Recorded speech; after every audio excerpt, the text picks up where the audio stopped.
Fever is part of the body's defense mechanism. Fever is uncomfortable and sometimes painful, often getting worse at night and can disturb your sleep. When you have a fever, sometimes your whole body hurts and you feel sick and hot, but do not worry, with the suggestions provided, you can solve this problem to some extent. Put wet socks on your ankles. This is a great solution for children.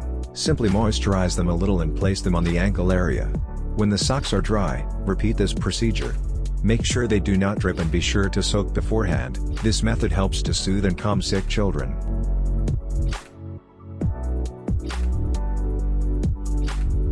Rinse with water at normal temperature.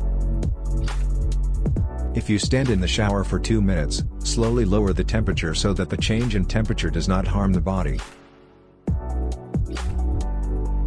Drink plenty of water. Fever is one of the causes of dehydration. The body is fighting foreign creatures. So drinking water, herbal tea or juice is a great idea, especially if the fever is accompanied by diarrhea and vomiting. The amount of fluid consumed depends on the age of the patient. 3 liters for adult men, 2.2 liters for women and 1.5 liters for children. Cooling the head and neck. Use cold or damp cloths. Repeat as many times as necessary. Change or dampen the cloth when it dries or no longer feels cool.